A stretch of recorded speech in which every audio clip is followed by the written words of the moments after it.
Hello, my name's David Edmonds. I'm a writer and a philosopher, and it's a delight to see so many of you here. So the plan is we're going to speak for about 45 minutes and then we'll open it up to questions. I have here Leor Zmigrod with her first book, The Ideological Brain. There it is. It will be available to purchase at the end of the evening. It's got astonishing blurbs from the great and the good already, and it's already been sold into 15 different languages, which is an incredible feat, because normally you have to wait till the book comes out and then you only sell it at that stage, and it's already in pre-publication, has been sold into 15 languages. So it's causing lots of waves. So, Leor, can we just start by talking about how you got into this topic in the first place? Why did you become interested in the ideological brain? Thank you, and thanks everyone for being here, especially on such a beautiful day, to come in and have a chat about these kind of scary topics, but which I hope we'll also talk about in a very kind of maybe empowering way in some ways. And when I started thinking about these topics, it was also this very summery, beautiful weather, but I was stuck in a very dark room, in a really dark lab room, because I was a student at the time at Cambridge doing these neuroscience experiments, and I was assigned to kind of study what happens to the brain when it's making free choices. And to study that, we kind of put these participants in a tiny room, blacked out, and we put electrodes on their heads, and we measured their brain activity when they were making choices that were voluntary and making choices that were coerced, choices that we were forcing them to make. And so I was in this very dark room studying freedom, feeling very unfree for that summer. And at the same time, this was about a decade ago in 2015, 2016, which was obviously a very politically tumultuous time because we were having kind of the onset of the Brexit referendum, the first Trump presidency, and at the time there were also these young girls and boys from European countries, we saw this in the UK, who were being driven to go to join ISIS. And it was a lot in the news, I don't know if many of you remember, and there was this question of why were these young British girls tempted to go and join these very closed, dogmatic, radical systems of beliefs. And so I was there in this dark room studying the brain, and I was thinking, well, maybe we could also study the brains of these people who are going out and joining these radical ideologies. So you're both a political psychologist, you're a neuroscientist, you're based at Cambridge. It's called the ideological brain. What do you mean by ideological? You don't mean communism or fascism or left or right, do you? Or explain, what does it mean to have an ideological brain? It's a great question. I've heard you could write a whole book about what that means. And yeah, of course. Thank you. Is that a bit better? Great. And what I mean by ideological is not necessarily about one particular belief system, but it's about looking at what makes people gravitate towards any kind of extreme and totalizing worldview that's really trying to explain the world in a very absolutist way and giving people these very harsh moralities to embrace with which they judge other people, with which they judge themselves. And so to understand what it means to be ideological is to think about what it means to embrace that kind of ideology, that kind of doctrine, really tightly, really passionately, and what it means to resist any evidence that counters that ideology as people make judgments. And I guess the key thing is, right, I could have called it the ideological mind or the ideological person, but what I'm really interested in is the ideological brain. As the brain is a biological organ, what is it that happens when an individual gets immersed in a closed, rigid ideology, and how can that shape the body of that person, and what kind of factors in a person's biology and their personality affect why they gravitate towards those kinds of closed systems. So you used the word rigid there. You could have called it the rigid brain, could you? I mean, it's a brain that isn't flexible. It's a brain that fixes onto a particular belief structure. That's right. So in many ways, being kind of adhering strongly and passionately to an ideology is about adhering to it in a very rigid and fixed way. But it's not just about kind of believing in a doctrine and the systems of beliefs and kind of finding those rules and rituals really appealing. There's also a social dimension to it, because every ideology has really clear distinctions between who belongs to the ideological group and who doesn't, who kind of defies it and who participates in it. And so in addition to having a very fixed doctrine, to be ideological is also to really espouse these fixed identity categories so that you really strongly kind of exclusively affiliate with people who believe in the same worldview and really antagonize anybody who doesn't believe it or who seems to threaten it in some way. But in theory, you and I could have the same worldview, the same belief structure, but you could have a rigid brain and I could have a flexible brain. So it's not about the beliefs itself, it's about the ability to shift your beliefs. That's right. It's not exactly about what you believe, but about how strongly, dogmatically, passionately you believe in that ideological doctrine. Right. And there's no cutoff point. There's no point where you say person X has a rigid brain and person Y has a flexible brain. It's a spectrum. That's right. It's a spectrum. And so we all kind of lie on this broad continuum of tendencies towards rigidity. So some people will be extremely inflexible in the way that they think and in the way they approach the world, and some people will be incredibly rigid. Okay, let me ask you a tricky question. I don't know how many people there are in the audience today, but 100, let's say 120, something like that. How many people in the audience do you think have got a rigid brain? Clearly, no one in this audience has a rigid brain. But when we study it, when I've studied it, we've seen that it very much kind of follows a normal distribution. Some people will be very rigid and very kind of resistant to change. And some people will be very adaptable, very open to plurality, to nuance, and they won't take kind of any ideological threat or opposition as a very personal threat. So this audience doesn't represent... Well, I don't know, we'd have to test. Maybe it does. But if it did represent a normal demographic, and you say some people at one extreme and some people at the other extreme, how many people would you put at each extreme? I'm just interested in get the sense of the numbers of people for whom this title rigid brain would apply. Yeah.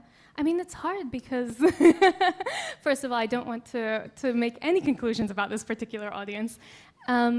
But we really see that it is that kind of continuous spectrum.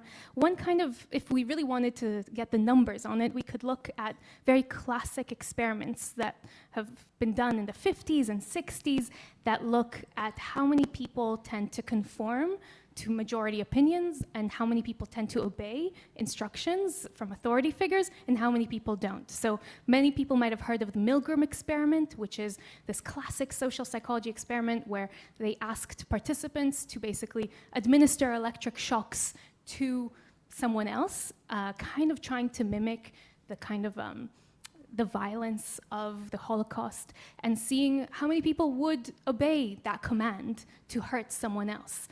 And usually that study is taken to show a kind of universal, we all blindly conform, but actually about 66% of people do administer the shocks, but about 34% of people don't.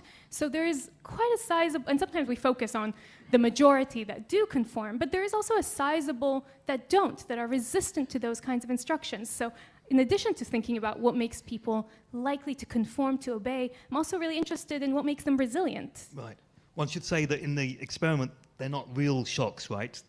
Not that they know that, but there's a man in a white coat who's an authority figure who tells people to turn the dial up. That's right. So in the classic experiment, it was an actor pretending to be electrocuted and in pain. But I think there have been experiments since where they do administer very small electric shocks to someone else. So people are willing to inflict harm on other people because of instructions. And I think that we really need to question why that is. In so many of the explanations that we have of why people get brainwashed, why people get kind of swept up in ideological movements, we say that people are kind of mindless. They're kind of thoughtless, they just got swept along and they didn't think about it too much.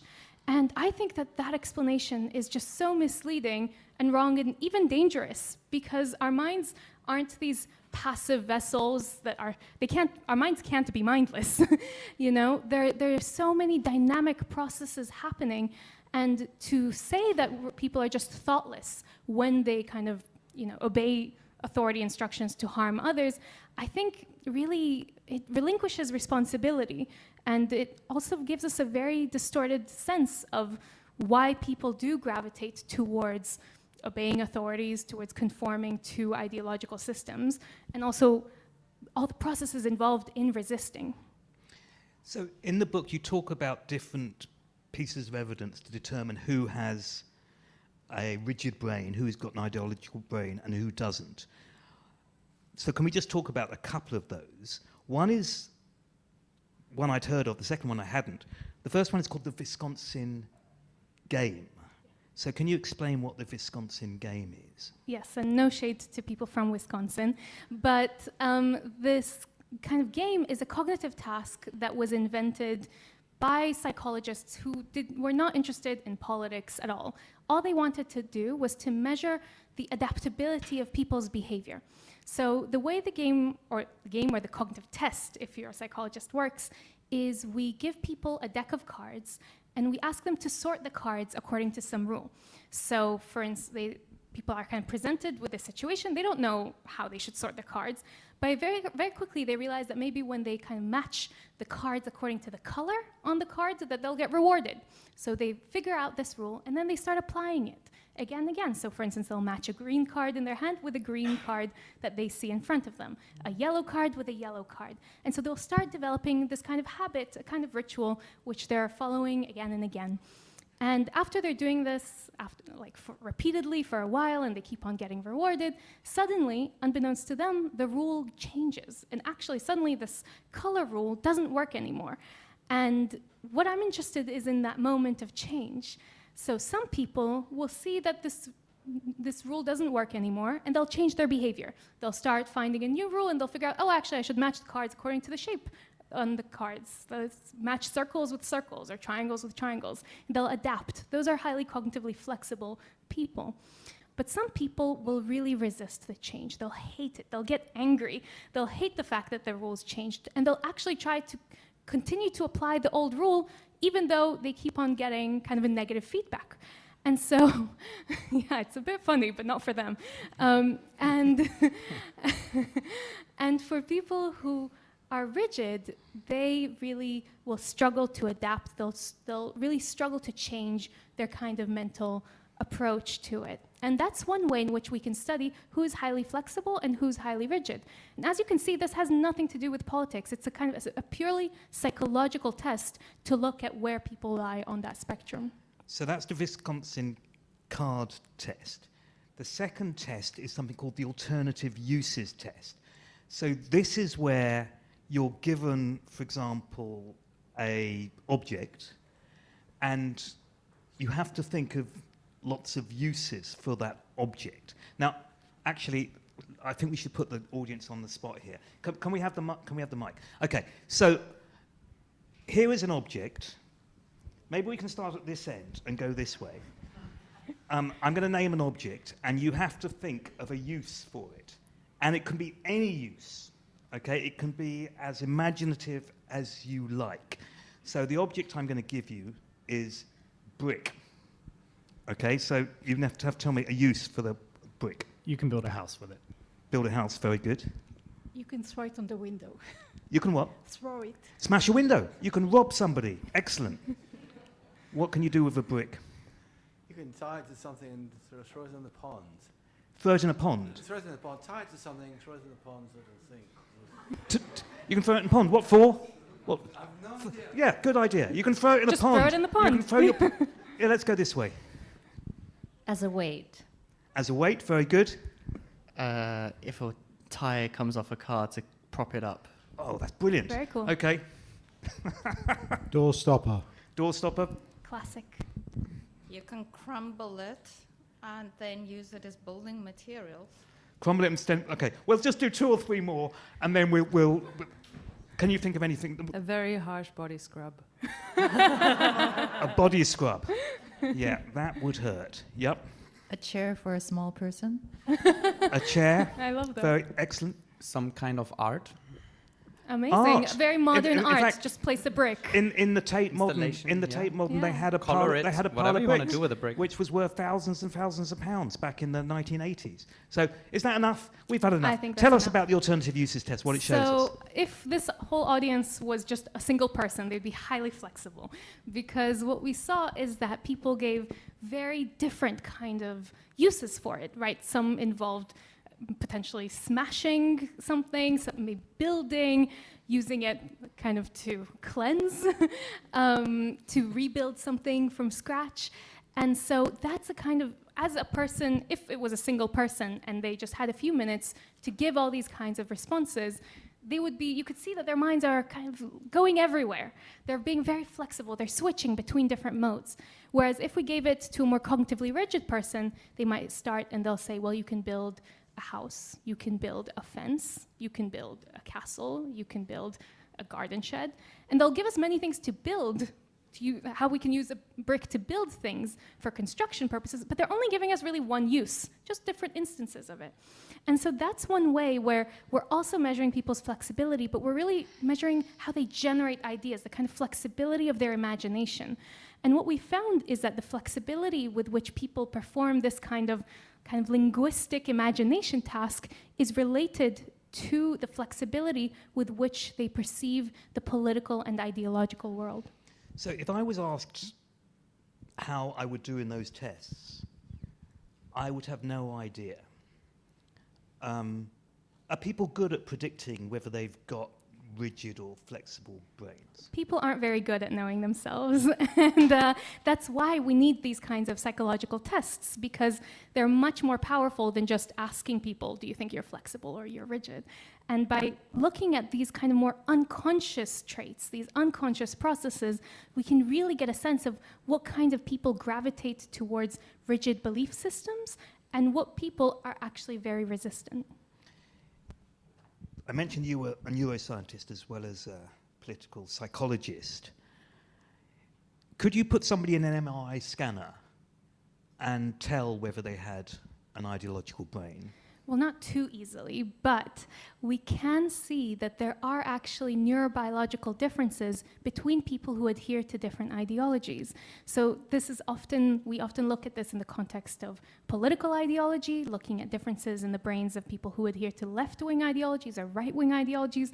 And almost shockingly, there are actually structural differences in the brains of those believers. So some of those differences we can see in the prefrontal cortex, the area just behind our forehead, which many of us know is that area responsible for complicated decision-making and our most intelligent behaviors. And actually, the way that that area is structured and how it functions and how it responds to challenge is different in people who believe in left-wing versus right-wing worldviews. Similarly, we can see in the amygdala, which is the area of our brain kind of tucked away in the middle of our brain, responsible for emotional processing, we see that that area is sized differently between people who are more left-wing or right-wing. So right-wing believers tend to have larger amygdala than left-wing believers. Wow, so I could put somebody in the audience in a scanner and could tell whether they supported Jeremy Corbyn or Nigel Farage? Absolutely not. But what you can tell is people's kind of predispositions, because even though we see these patterns in biology and cognition, they're not deterministic. So we can see patterns in terms of people's kind of brain structure and size, but that isn't kind of destiny. Okay, so it's not destiny. What is the explanation for why some people have more or less rigid brains? Is it that, I mean, I can imagine there's a Freudian explanation or an explanation to do with family background, that your father or mother were extremely strict, authoritative, or maybe there's a hereditary explanation. Maybe we come into this world born with a particular ideological brain. I mean, what do we know the answer to that? Well, it's not a very simple answer, but we can start to tease apart this kind of tension between nature and nurture. So on the kind of genetic side, I have done some research looking at the genetics of rigidity and how certain genetic traits in how dopamine, the neurotransmitter that we all typically know and love, that affects our reward system, that actually genetic differences in how dopamine is distributed in our brains can affect how rigid we tend to be as people. And so there are predispositions that can make some of us more likely to think in more rigid ways, but there are also massive effects of the environments that we find ourselves in, our upbringing, and most importantly, actually, the environments that we choose are probably the best reflections of our cognitive style, of our ideological choices. You talk a lot in the book about the role of habit. Tell us why that's important. Yeah, habit is massively important, and it's actually, I've always found it a bit curious that we're now in a society that glorifies habits, right? That we all need to find habits and routines to lead a healthy, happy life. But actually, habits can be incredibly dangerous because that repetition can really numb us to difference, to injustice, and it means that we really don't tolerate deviation very well because habits are about replicating the same thing again and again. So if you're immersed in habits and then suddenly there's a deviation, a change, you typically don't respond very well. And so habits are immensely powerful tools that many ideologies use by asking people to repeat certain ideological practices, rituals, again and again on a daily basis. And that's a really, really powerful and dangerous tool to cement people's beliefs and really inculcate certain kinds of worldviews and responses to the world. I want to get on to talk about the implications of this work for politics and in other domains. But are there ways of change? You say when it's not destiny. Are there ways of breaking down a rigid brain, or the reverse of that, if you have a kind of flexible brain, can it fall into becoming rigid? Yeah, although we're all on a kind of spectrum of susceptibility where some people are more flexible and resilient to closed authoritarian systems, and other people are much more rigid and kind of tend to be really easily attracted by those systems, we can all change, and actually we all do. We see that in times of stress, of precarity, when there aren't enough resources, people typically narrow their thoughts. Stress kind of rigidifies us all. And so people can easily kind of slide along that spectrum in both ways. Some people make certain choices that mean that they open up to the world. They become more flexible thinkers. They become more critical of pre-established ideologies. And so we really do see that people can change and that they do throughout their lives. I was once rejected from a job because my then boss told me that I was resistant to change, which, anyway, I used it as a tagline for years after that. David Edmonds, resistant to change. But can we talk a bit about the implications of this? It sounds to me that one of the implications is that those who have an ideological brain, obviously they're less likely to shift their ideology, so that might make them less conducive to new evidence. They might be resistant to finding evidence that seems to contradict the position they hold.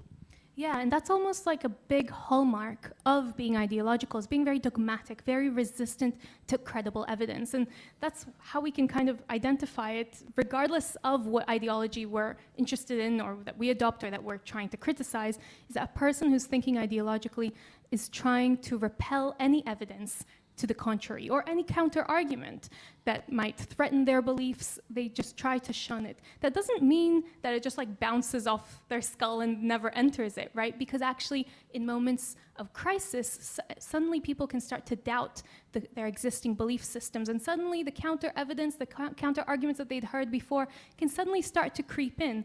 And so that's another reason why we should really doubt the explanation that we're all just blindingly conforming, there's this universal obedience, and you're just a passive kind of vessel for authority, because actually our brains are these amazingly predictive organs that are constantly trying to explain the world, to understand the world. So they also have the capacity to process evidence that counters their belief systems. But when you're in a rigid mindset, you really reject that.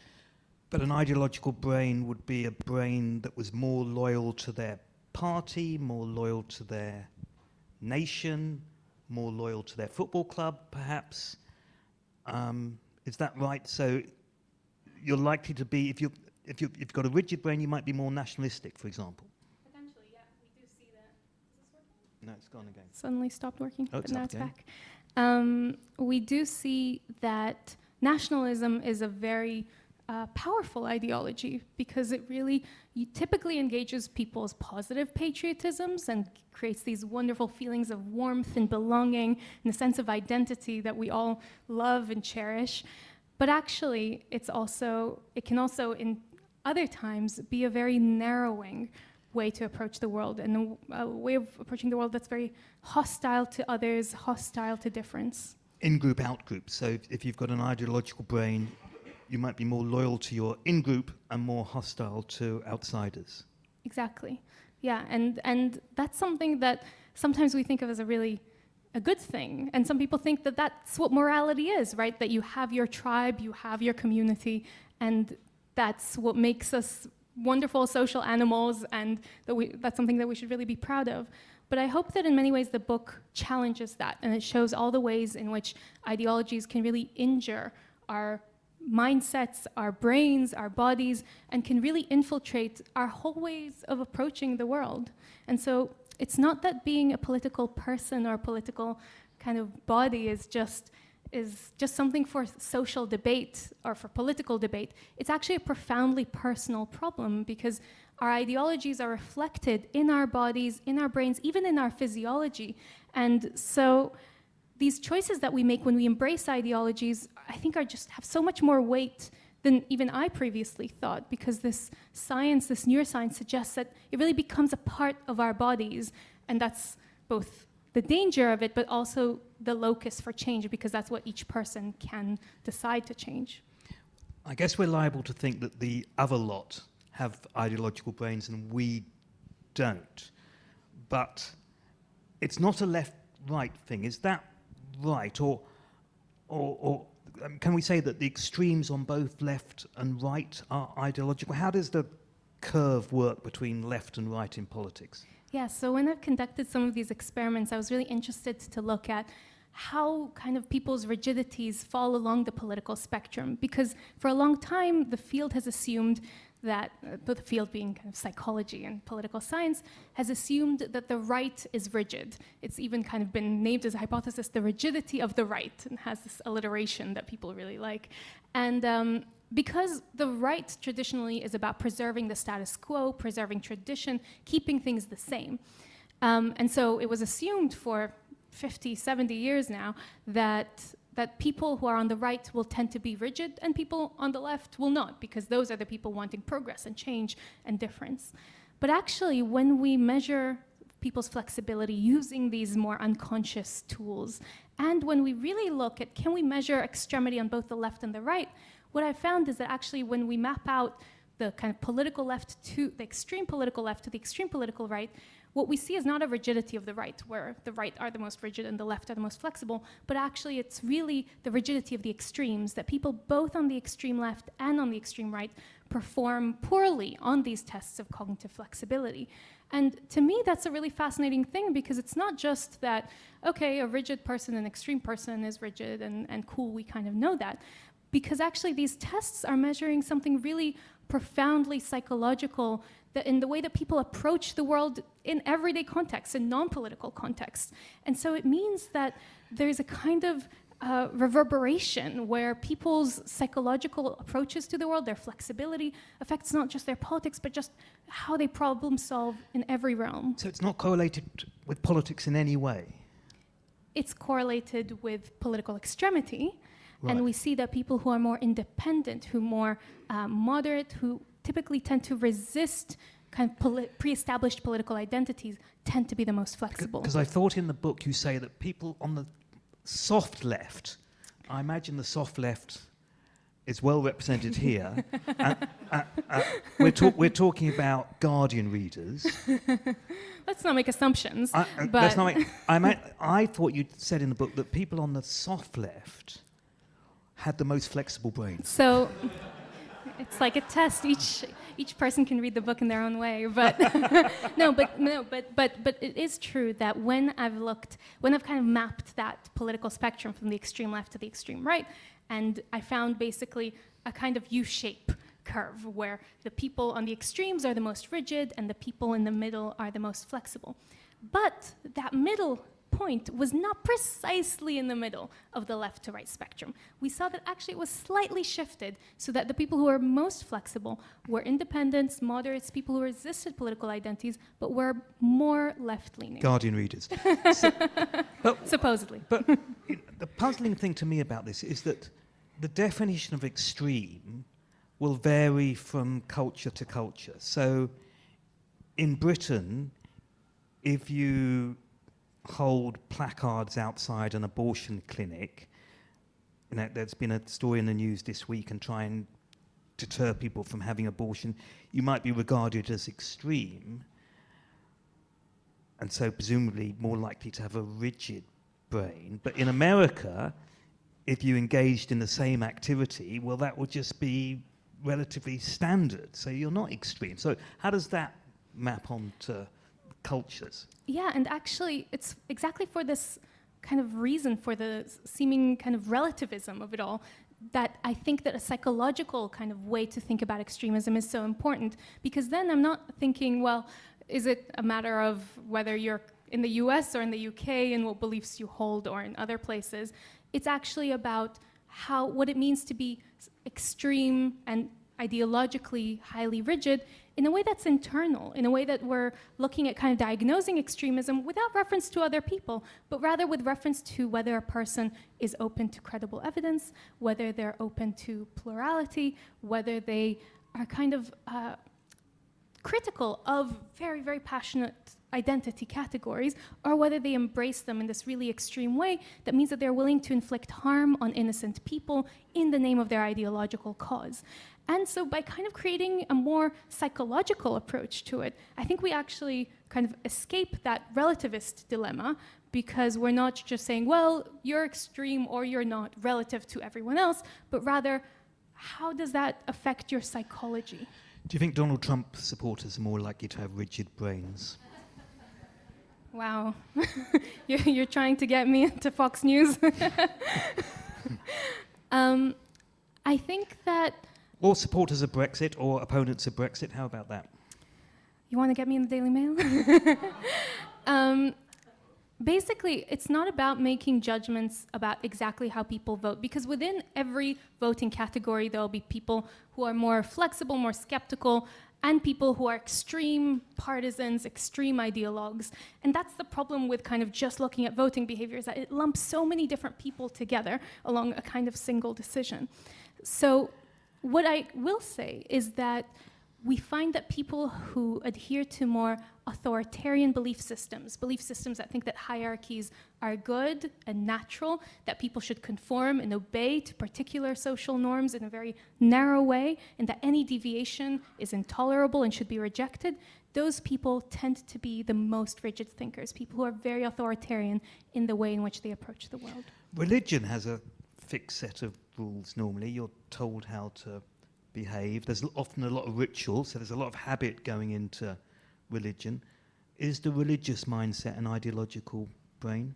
Again, it's less about whether religion as a whole creates all these very extreme ideological... Is it correlated? Are religious believers correlated with those who have ideological brains? What we find is that people who are most skeptical of religious worldviews that are very narrow tend to be the most flexible thinkers. People who just reject any ideology tend to be the most flexible thinkers.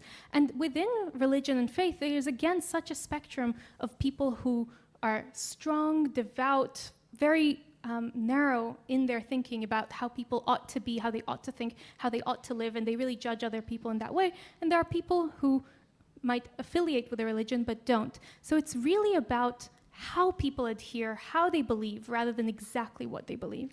We need to open up to questions fairly soon. You're a scientist, so there's a description of what's going on, but there's also a normative question about which is the better brain to have, as it were. And it seems to me you do take a normative view, but correct me if I'm wrong, that you're not just describing the difference between types of brain, you're saying that one brain is preferable to another. Well, all brains are wonderful. But I think that the evidence suggests that having a very rigid worldview, a very narrow worldview, a worldview that really tells you in very strong and harsh terms how you ought to define yourself and what kind of life is worth living, is a way to live that is injurious to a person.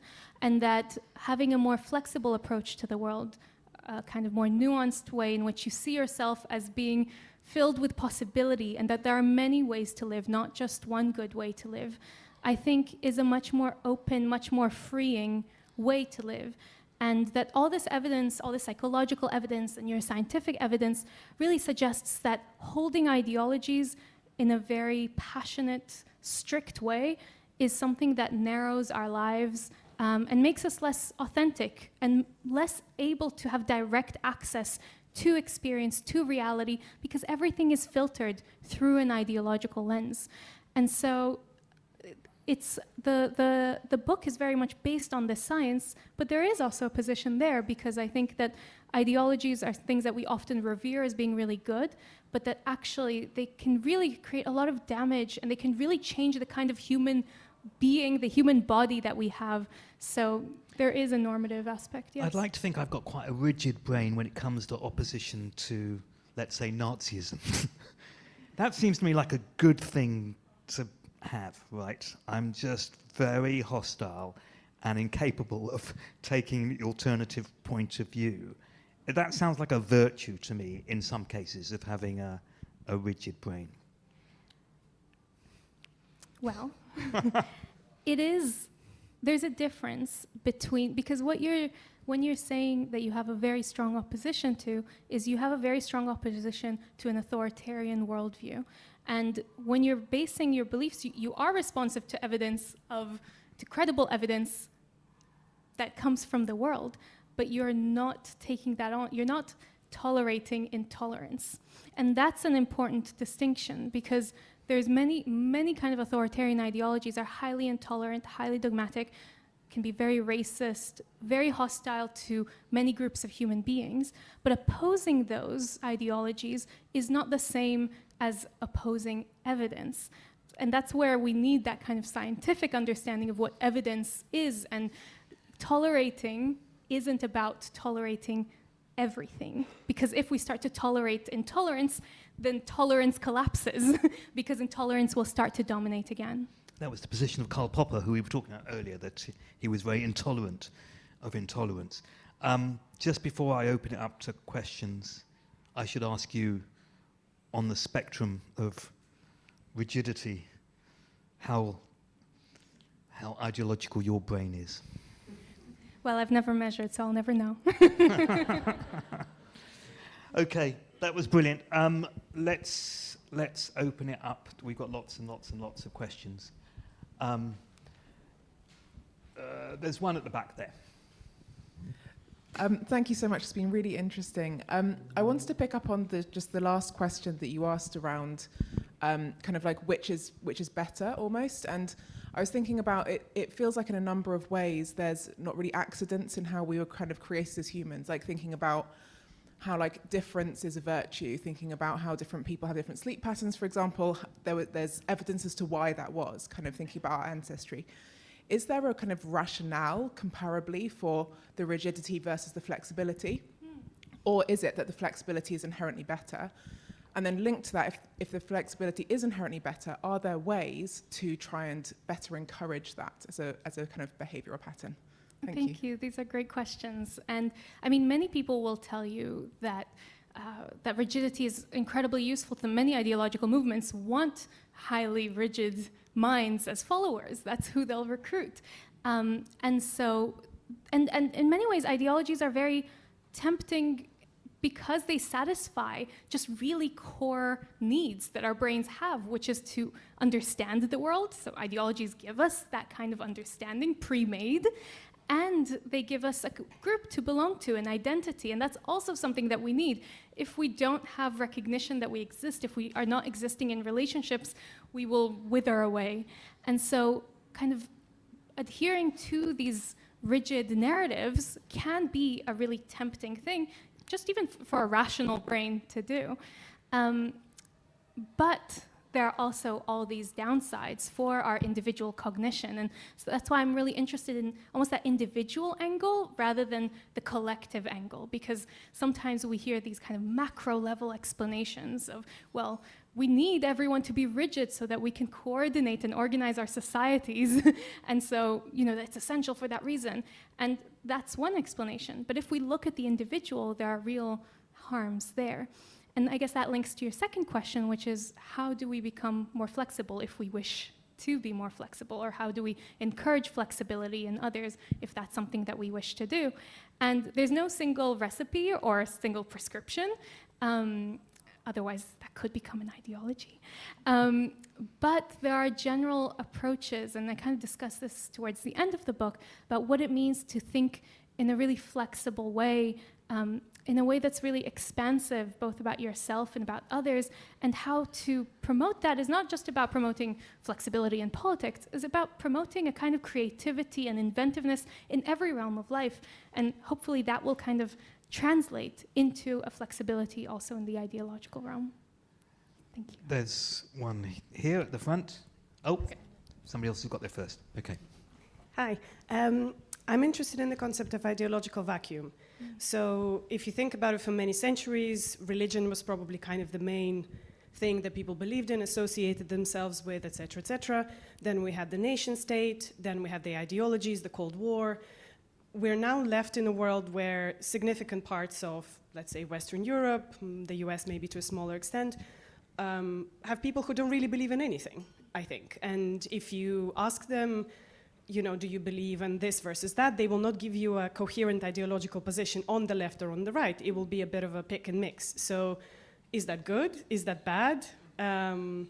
Is that normal? Do we just view history with hindsight as great ideological battles, whilst in reality we probably have some right now which we just don't realize that they're here? Amazing, fascinating question. I think that within that question of is there an ideological vacuum, or this idea that many people are very scared about, people don't believe in anything anymore, is I think multiple things are happening there. There is both people who are thinking about rejecting ideologies and maybe living anti-ideologically rather than just without ideologies. And there is maybe people who either are not interrogating those questions or don't have affiliations that are clear and easy to say. I don't know what to say about whether, what the solution to that is, or if it's a problem to begin with. I guess because if people are taking a kind of position of being anti-ideological, of being critical of pre-established worldviews and thinking about what it means to lead a life that is more free of authoritarian hierarchical structures, that seems to me to be a good thing. But I think what you're also noticing is that in that vacuum, there's also a lot of potential for people to get swept up into very toxic ideologies because people don't know what to believe, and then suddenly an explanation comes along that's really tempting, really compelling, and that maybe is very dangerous. And so there are many aspects to that kind of vacuum and what can happen. And some people have attributed that vacuum to the political turmoil of the last decade. And also that's why now online extremisms are really taking hold, especially amongst young people. It's because, or some people say, because of that vacuum, they're kind of lodging themselves in there. And that's why I think, especially towards the end of the book, about what it means to be anti-ideological, which isn't to be passive and to have no opinion, but it's to critically think about what that looks like and what living in that way looks like. I just want to intervene, and then we'll go back to the questions. I just wonder how empirically true that is, because there's a lot of political polarization at the moment, and people are in two camps, and they're totally divided on almost everything. And to the extent that, you know, in the States now, you can tell what party people support by what kind of coffee they drink. So if they go to Starbucks, they're Democrats, and if they go to Dunkin' Donuts, they're Republicans. And actually, it seems even more extreme than it used to be, that polarization.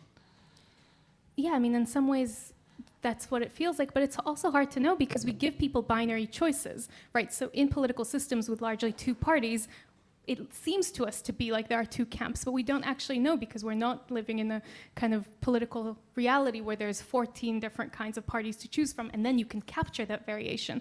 When you have only two choices, a bunch of people can fall into two camps. That's not to say that polarization isn't happening, but that to see the many different kinds of belief systems that people have is much harder if you're looking at just voting behavior.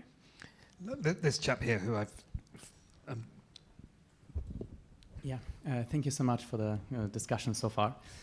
My question is probably adding to the question we had previous to that one, which is, so my brain is neurodiverse, so I guess by default a little bit, talking about the dopamine you talked earlier, is probably more exposed to a lot of different ideas and a worldview that is very experimental in different ways.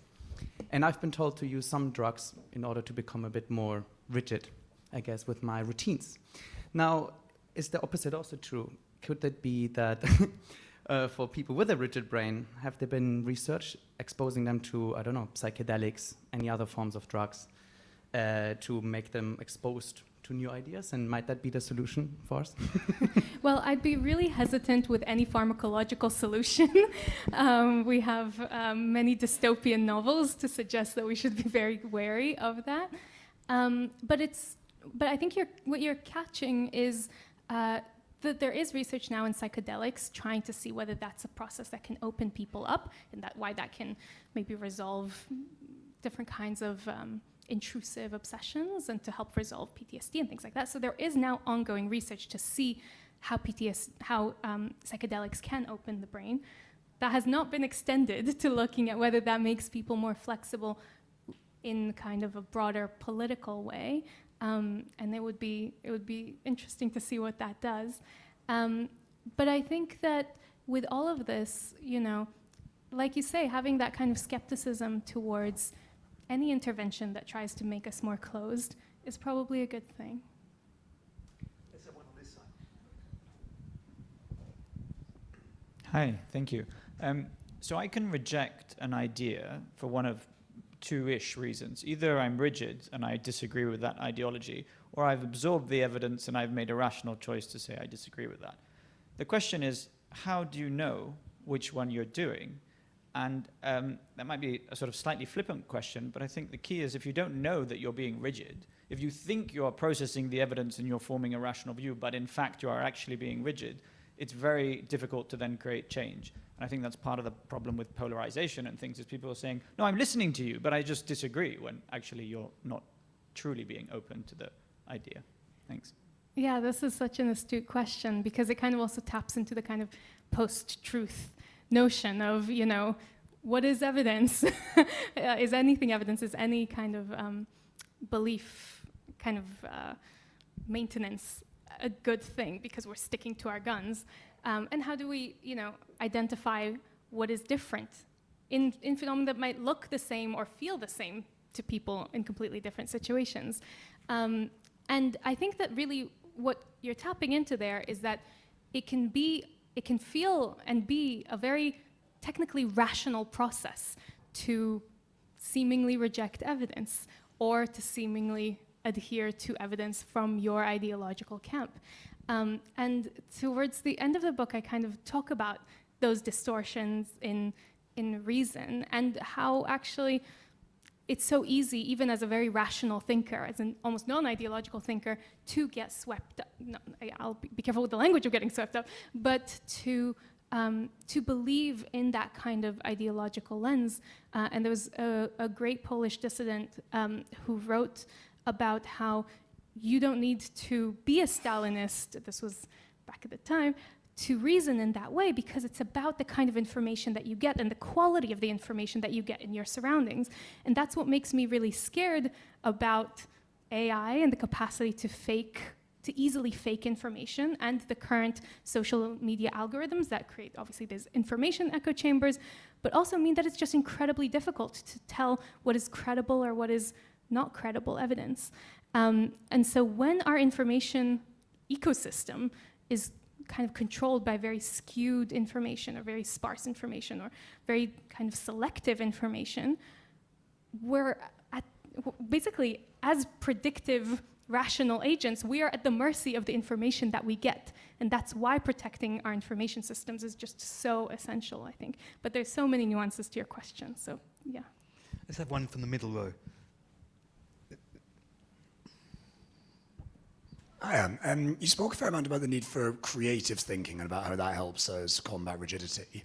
I've been reading recently about the necessity of sleep, and reading a book that argues that sleep, and particularly REM sleep and dreaming, aren't just nice to have, but they're absolutely fundamental for creative thinking. Do you know if anyone's doing any kind of research into either short-term sleep, like, getting people to sleep during the Wisconsin card game, or long-term sleep deprivation, the impact of that on brain rigidity? That's a great question. I don't know if there's been anything about sleep in particular, but there has been a lot of work about what happens when you stress the body out, which is basically what it means to, or part of what it means to be sleep deprived or to have a kind of negative sleep experiences. The body is not fully relaxed. And what we do as scientists to stress people out physiologically, physically, is to ask them to put their hands in a bucket of ice water for a few minutes. And they're experiencing that, and their bodies physiologically, all the nervous system kind of responds to it as a stress event. And when we then measure them on these cognitive flexibility tasks, people do very poorly. Everybody here, if they get physiologically stressed, they will become more rigid, less creative in their thinking. So I think that's exactly right, that there is a huge relationship there between how our bodies are working and the resources that they have, or the ways in which they're being stressed, and the way in which they can be creative and be resilient in all these ways. Yeah, thank you. There's a chap called Matthew Walker, I think it is, who this guy in the front row.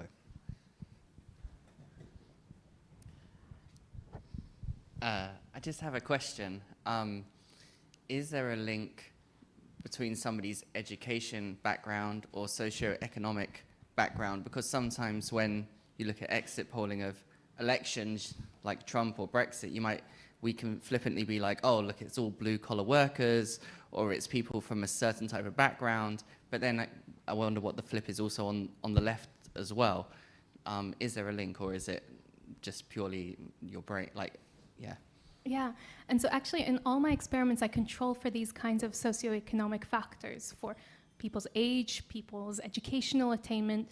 And what we see is that regardless of your educational background, these patterns hold. So your kind of psychological rigidity continues to have a strong predictive value for your ideological commitments. So in many ways, I've also been questioning the kind of, there's a good reason why pollsters use those kinds of categories to divide people up after an election or during an election cycle, because they're proxies, but they're really imperfect proxies for understanding different kind of cognitive and psychological styles. And actually, when I've looked at, for instance, how much these socioeconomic factors predict people's ideologies versus how many of these personality and cognitive factors predict them, the personality and cognitive factors predict it by a huge margin more, 4 times more than demographics alone, which shows just, how problematic in some ways those easy proxies are. But it would be hard to ask pollsters to start measuring everyone's cognitive flexibility. So there's a reason why they use those shortcuts. But they can be misleading because they can make us think that it's just about education that all our ideologies depend on. One over there. While we get there, critical reasoning is a big thing these days. What about lessons in critical reasoning, being taught critical reasoning? Would that help your flexibility?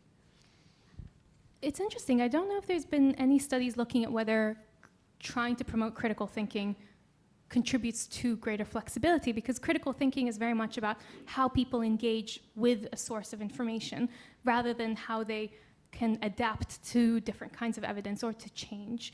And so it might be, I often think about it as though we often do talk about critical thinking as this really key factor in making us resilient, and I'm sure that's true, but flexibility is another, and it's different because thinking flexibly and adaptably about the world is an entirely different process to thinking critically, and both need to come together in order to make us all more intellectually humble, more kind of careful thinkers about the world. Yes, hi. I hope my question's going to make sense, but it sort of followed on from this idea of an ideological vacuum and what the guy over there was saying about how you kind of know, because I think, as I hear I think you're talking about sort of more overt ideology, and left and right, but, you know, I was thinking about sort of subconscious ideology as well. I mean, we might all, in this country, we talk about left and right, but we're all, you know, we've all swallowed the neoliberal agenda, even if we don't think we have. And, you know, Keir Starmer is as much of a neoliberal as anybody else in this country. And I think we're sort of dancing on the head of a pin in terms of broader ideology, but don't think we are. So does that, am I making sense? So in terms of sort of subconscious, Yeah. What we've swallowed and what we think is radical or extreme actually isn't, and how does that factor in to your analysis? Yeah. Does that make sense? Yeah, it makes a lot of sense because there are some ideologies that we kind of are very familiar with and we know how to identify ourselves as, and there are many ideological beliefs that we don't have a name for, or that we don't know exactly where we might stand, or we never measure it, or we never, you know, assess it within ourselves. And actually, specifically, I think about the kind of belief systems that you're thinking about. There have been a number of studies looking at whether people justify unequal systems, unequal social systems, or whether they think that those hierarchical, unequal social systems are bad and not natural parts of life. And so that's, for instance, one kind of ideological dimension that we might not talk about openly, but is definitely there. And in one of the most striking studies, they found that people who believe in hierarchical ideologies, thinking these are good and natural and right, those people, when they encounter injustice, physiologically, they're unmoved. They become physiologically numb to injustice when they see it. Whereas people who think that those kinds of hierarchies should be challenged, should be critiqued, that they're not a natural part of life, those people, when they see injustice, their bodies will react, their heart rates will accelerate, physiologically and neurologically, their brains will really be disturbed. So we can even see these more, like you call them kind of subconscious ideologies, that those are also linked to our physiological responses to the world. So that is part of what I'm thinking about in terms of ideology. Thank you. We've got time, I think, for about 3 more, and we've got lots of, we're storming through these questions, but this guy here was next, I think. Thank you. Fascinating discussion. I haven't read the book yet, but I am a Guardian reader, and I do think I live in the fact-based community. This was on the point about normative framing, and I think language is important, and there are connotations around the terminology used, so flexible is positive, rigid is not so much. So my question is, and this is a sort of Kahneman and Tversky, in what situation might that be a sensible question? Are there any situations where rigidity is actually a positive? Because I'm guessing there must be some evolutionary benefit to it, rather than just simply they're not purely because it makes populations more easily malleable or subject to ideologues. Yeah, it's a great question. And like in many ways, you know, some people are asking, well, maybe kind of, yeah, rigidity is a good evolutionary tactic because, you know, it makes, like you say, groups persuadable, movable, and organizable, if that's a word. But it's hard to know with evolutionary explanations because we don't have evidence to kind of track that change. Where in these kinds of psychological tasks where we're measuring people's adaptability, their capacity to invent, rigidity is not a virtue because, you know, they're struggling to adapt and they are struggling to think kind of malleably about the world. And so in these kinds of contexts, psychologically, it's not necessarily an advantageous approach. But you're right that there can be a trade-off, right? Because within a society, if you have everyone dissenting, that's a very difficult social kind of situation. But because I'm interested in the individual and what it does to the individual, that's kind of what I'm concerned about the most. Thank you. There's a guy at somebody at the back there. Oh, thank you. Really interesting. Given the relationship between beliefs, habits, and scripts from childhood, are children's brains more or less rigid, or is there a difference in distribution of that in childhood? Thank you. It's a great question. And I have a maybe provocatively titled chapter called Brainwashing a Baby, which gets at some of those questions, because in many ways, the brains of children and adolescents are at their most malleable, exploratory state, right? Because they're kind of figuring out the world, understanding the world, but they're also in constant contact with the kind of more narrow structure of being in a family, which is almost, is a situation where you have to submit to authority figures.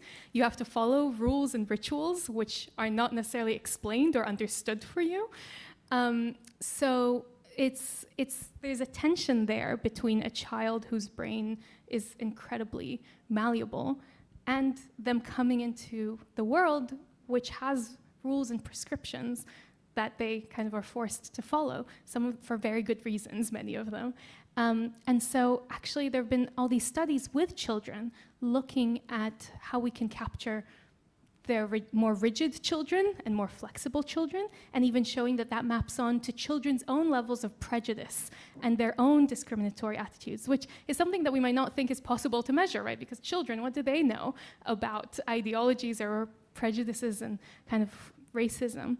But they do, and actually when you ask them and when psychologists have interviewed them, you find that they have a very rich, sometimes disintegrated, but a very rich understanding of the social world, and that children who tend to be more rigid in their kind of the way in which they problem solve and the way in which they approach all kinds of games also predicts their hostility towards minority groups and their prejudices in ideological realm. So there's plenty there happening with children that's fascinating. Okay, we've got time for two more. Let's take two of them together. So let's take this lady at the back. Just before we hop on to the last question, I just want to remind everyone that Leo's going to be signing books up at the front there, okay. So if you could just line up against the side. This lady at the back there, and then can we pass the mic on to this chap here and get those last two questions together? Okay, thank you. I'm wondering, we have rigid and we have flexible thinkers, but sometimes we are forced into communities where we have to interact together. Specifically, I was thinking the workplace. How do I, a self-identified flexible thinker, create a harmonious working relationships with my more rigid thinkers? Very nice question, and let's have that question. Mine was actually quite similar. How would you approach a conversation with someone that you deem to be quite rigid? And if we would take that at a macro level and we feel like there is polarization and extremism across society, is there anything we can do at a policy level to help reduce some of that polarization? Great. So the workplace and policy, both massive realms. And I think in many ways, one of the key things to do is first to understand the logic behind being a rigid thinker, right? Because sometimes on the face of things, we might say, well, they're just being really stubborn and annoying and closed, given that all of us here are very flexible. And it feels just as a negative experience. But I think that when you kind of you delve into all the kind of processes that make a person that way, I think you both understand how to engage with them in a better way, in a more sometimes compassionate way, or maybe in a way where you reframe questions, where if you know that change or uncertainty is something that stresses them out, finding the places of certainty and how that can be framed around that. And that's kind of a similar question in policy, and policy is a massive space, so whether you're thinking about diplomacy or you're thinking actually about how to deal with people who are vulnerable to extremism, which is now a major question on everyone's minds, is what do we do with young people who are highly kind of seduced by these very toxic ideologies? And I think in that case, there are ways in which we can promote flexibility. Maybe that has to come, I don't know whether that has to come through the educational system, whether that has to come through the kind of culture we consume and the norms that we accept, if we accept that everyone should have very rigid identities and everyone should follow very rigid routines and habits and atomic habits, and and maybe that's just something that we need to question individually and then maybe hopefully collectively in order to be more flexible free thinkers, which I think is a valuable thing. Great. Leor, before we come to an end, have you changed your mind about how rigid the audience is tonight? I think they're all massively flexible. Okay, well, Leor is going to sign the books there. It just only remains for me to say, Leor Zmigrod, thank you very much indeed for an excellent discussion.